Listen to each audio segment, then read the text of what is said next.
The tea on Natalie Nunn is brewing, as a new man has come forward alleging he's been piping down the Baddies star despite her being married to her husband, Payne. I'm the bad guy. It's gonna be the last time you see a bad guy like me. But the man in question, whose name is Thomas, further claims he was allegedly and was asked by Natalie whether he wanted to have a baby chair. I'm sorry.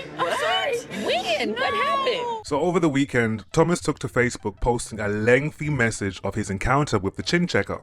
He states that his relationship with Natalie took place 3 years ago. Thomas says that in the midst of others coming forward about their not so pleasant encounters with celebrities like P. Diddy, he wanted to share his own story.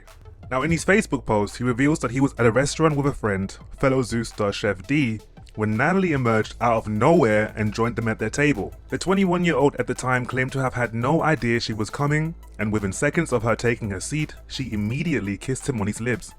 Allegedly. Thomas went on to say that he was young and dumb at that time of his life, stressing he was living the fast life.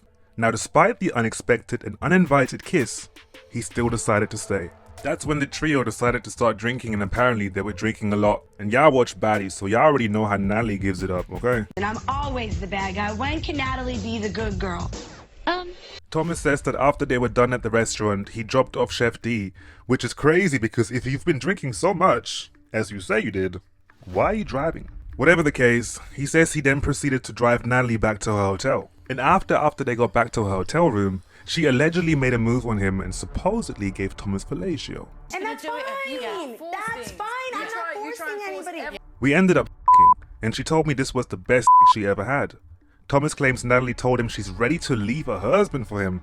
I had no clue what I had got myself into, jail, he said. So after Natalie allegedly got the D and it did what it needed to do, he asserts that she became somewhat obsessive, calling and texting him first thing in the morning, allegedly taking flights across the country to see him whenever she could, and even sneaking him into her events and bookings in LA. How dare you have me walking down the streets of LA, the city I run, running after you! I'm sick of that hoe. She's not coming back in. I'm locking the door. Natalie's agency paid for it all, Thomas said, saying he was just going with the flow. After all, the lifestyle she had welcomed him to was very new to him. And while Thomas was fine with knocking Natalie down every now and then, he felt somewhat disturbed by her alleged messages, saying she was falling in love with him. She started texting me things like, "I'm falling for you. I love you. I think I'm falling for you. Falling for you. I think I'm falling for you. I want to marry you. I'm not even kissing. I didn't know how to reply to it. So I was just entertaining it," he wrote. Thomas says things carried on for a while after that. He then recalls her flying him out to Dallas for them inches, jail. Okay. Yeah, I mad times. Too much, bro. She every time she see me, bro, and I wasn't on that. I remember one time she tried to me in Orange County. Yeah, we was in Orange County at that little drag event. Bad body bitches always got. I ain't gonna lie, bro. I ain't gonna feel me. I was in that little. I think I might have nutted in it, bro. I think I did. I nutted in it. Yeah. Nah, gangsta, I nutted in it.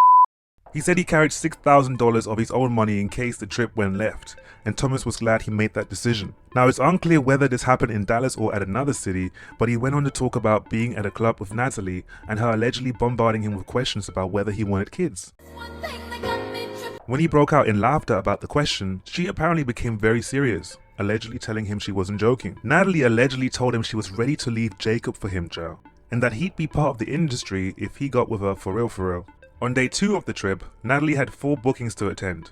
She allegedly had Thomas accompany her, as well as a few other friends as they made their way from one club to the other. Thomas says that on this particular night, the people who were with him were telling him they'd pour his drink instead of allowing him to do it himself. It wasn't until they left the event and he got out of the Sprinter when everything started spinning in his head, Thomas said. And despite his condition, they arrive at the next location and head inside. Thomas, in his frail state, alleges he was offered more drinks. At this point, he says he took Chef D to the side and told him he'd allegedly been. He says that everyone looked at him like he was crazy, and so he left the event and headed back to the Sprinter. That's when Natalie allegedly trailed behind him and tried to kiss him in the vehicle. Now Thomas seems like he was well prepared to go against those who would accuse him of lying and making this whole thing up, so he dropped them receipts, share. From one video showing him chilling in her hotel room to recording Natalie at lunch, which she paid for by the way, it's fair to say that at the very least, Thomas and Natalie have been in each other's company. He also dropped receipts of alleged messages when Natalie brings up her daughter Journey, asking Thomas who is she to him. I know who is she to him.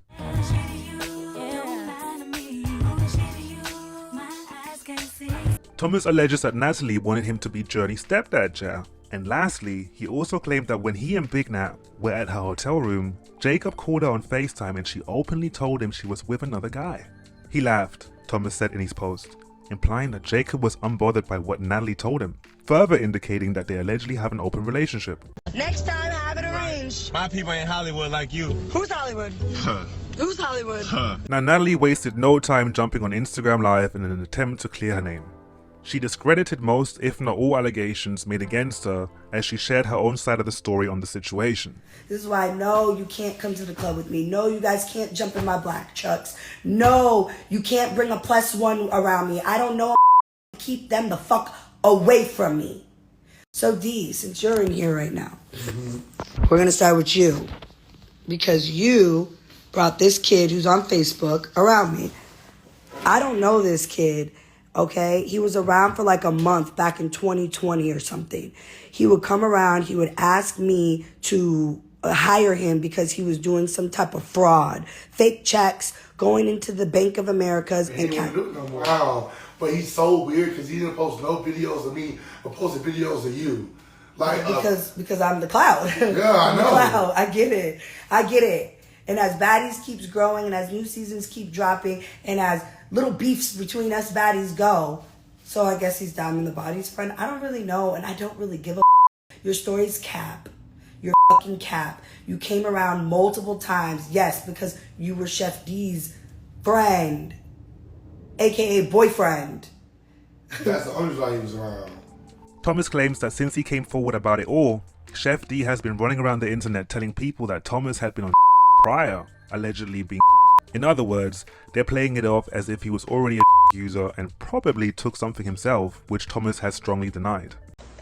No way. No way. I want to see the receipts. Some of his posts about Natalie have already been taken down from Facebook, but Thomas says he won't be silenced. It's unclear at this point whether he will take legal action over the matter, but the receipts were definitely receding, and people are starting to look at Natalie's relationship with Jacob all kinds of crazy. So what do y'all think? Share your comments in the comment section below.